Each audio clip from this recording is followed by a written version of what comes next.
Hi guys, welcome to my channel. My name is Abdullah and this is my daily vlog, day 9. Today's title is Playing Games.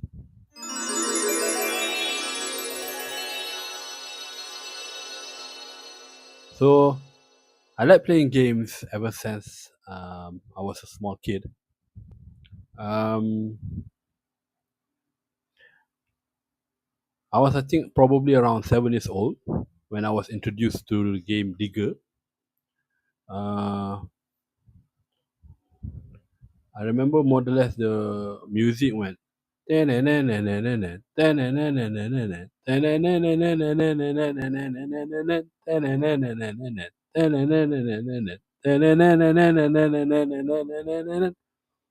And yeah, I played hours and hours of it. Um, I mean, at that time, we didn't have any computer at my my house, so I actually had to go to play it at my friend's house. So I went to his house almost every day after school. That's the first place that we go. And it was because of playing that and being hooked on it was the reason why I started programming since I was 9. When my father said that you can learn to create that kind of games yourself. So I was like, wow, that's amazing. And yeah, ever since then I've been learning programming and things like that. When I was probably 11, 11 years old, um, at that time, uh, my father bought for us an Amiga 500. And knowing how advanced Amiga is compared to normal PC at the time, not just normal PC, you're talking about even beats out some of the TV consoles at the time. Um, you know, at that time, the TV consoles that were famous around here in Malaysia. I think it's all of the NES and Super NES emulators and things like that. You can find shops that let you play it for 1 hour for a fee. But anyway, I didn't have to do that because we had an Amiga at home, and at that time we would go buy the games at Sungai Wang. Went to KL, buy some games at Sungai Wang. So we'd buy it on basically discs. So there will be some games are so big they'll have multiple discs. So 3.5 inch floppy disk, right? But yeah, it was amazing. The sound quality, the the graphics. Um, remember, like for example, playing was a helicopter game. I think Desert Eagle or something.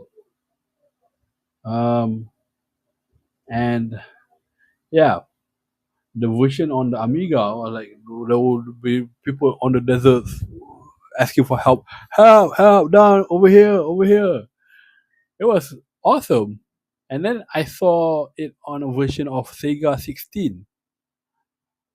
Eh, I think Sega 16 or Sega 64 at the time, and it looked horrible. The same game, but for the console, the Sega console, and it looked horrible compared to how we have it on the Amiga. So that was amazing. And then, but yeah, after a few years, we broke the Amiga, and we didn't have much uh, computer or games for quite a while until finally we were able to buy PC. And I remember at the time some of the games that we like. to play, um, we would some of the games we can play it over the network. So like Doom and Warcraft. So if you had a friend close by, then you can even set up um, a direct network. You just plug in the network cable to uh, the computer, right? Directly from one computer to the other.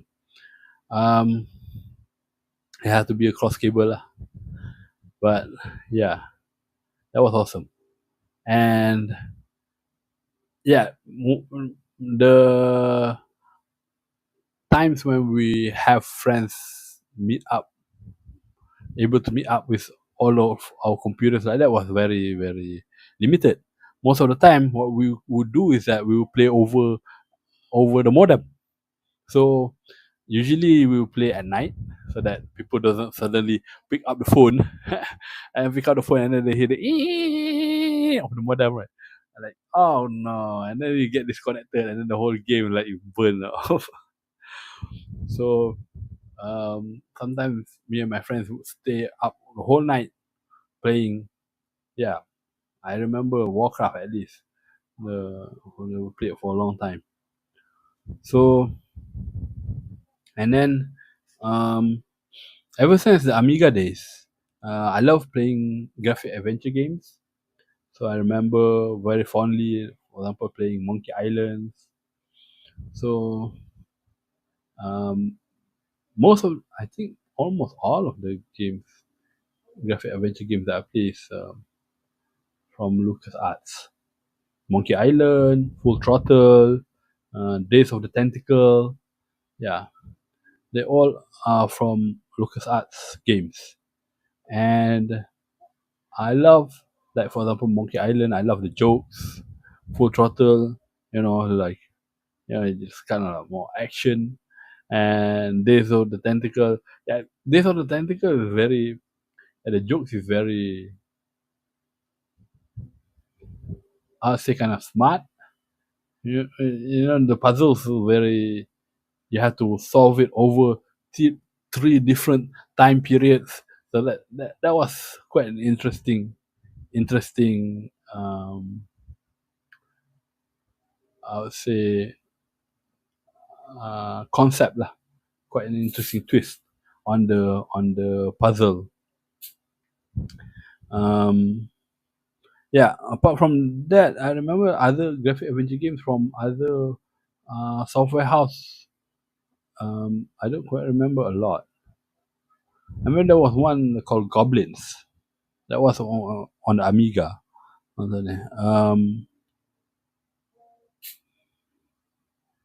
I don't remember which software house it was. There was a lot of games that we played on the Amiga, Goblins, and then there was another, but I don't remember the title.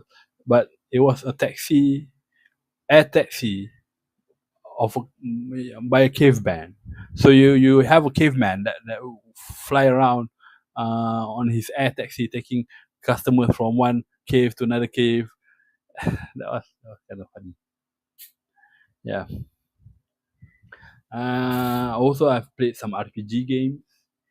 Um, I've played Final Fantasy VII when I was in university, and it was such a long game. Such a long game. It took me months, I think, to finish it at the time. And after playing Final Fantasy VII, I was like, I am off the RPG train for now. I'm not playing any more RPG for a while because I felt like I didn't play anything for a long time. And then there was Baldur's Gates. Yeah. Um, Fallout.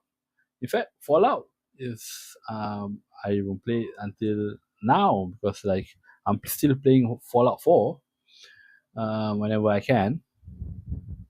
Fallout 4 survival mode, oh, awesome, awesome. Um, and then because I'm interested in technology and um, and our technological direction in general. So I wanted to try get on the VR train. So I actually bought myself a Quest 2.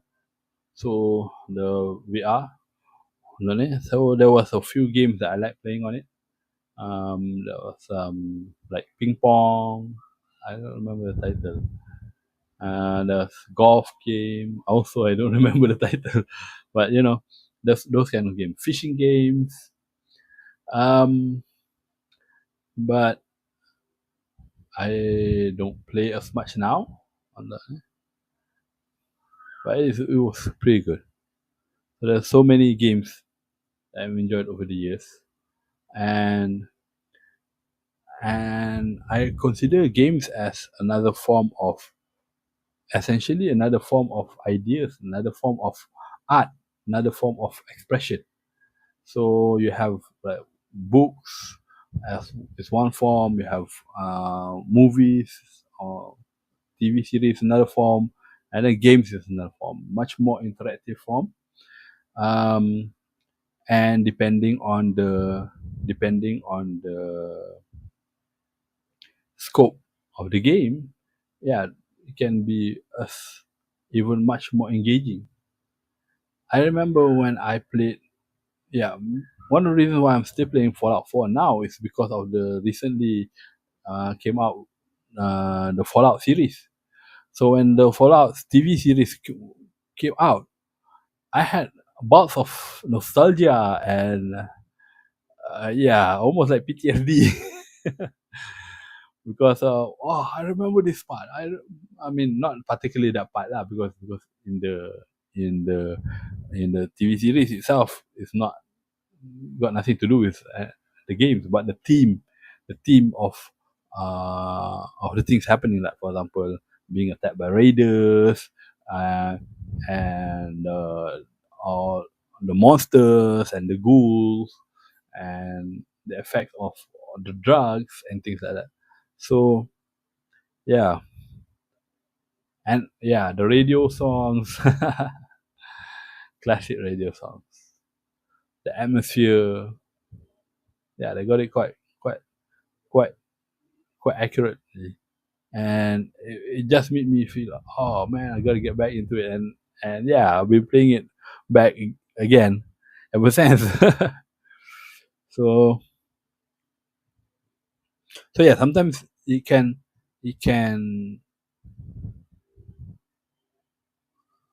makes you more vested interest in it. Like for example, The Last of Us. I've played the game, and then I saw the the TV series. When I saw the TV series, yes, it's pretty good, especially season one. But for me, I'm not as vested in the story of Joel and what's her name? I forgot the girl's name. As much as in the games, because in the games, whenever he was facing a difficulty and he died multiple times, I had to try again and again and again. And I had to plan. All of that was I felt I made the effort. I wanted to for them to succeed in the TV series. Yeah, you see it, you feel for them, but not as much as in the game. And the very twist at the very end, oh, that was oh my god, yeah, something you cannot forget. So games done right is a very much more um, engaging. It has potential to be much more engaging, much more meaningful, done right. So yeah, so those are the games that I've played, that I've enjoyed over the years. But yeah, so far I have not produced any yet that I could be proud of saying that I've already published it. And yeah, maybe I gotta start getting back into it. Maybe one day. Okay, guys, thank you for listening. Bye bye.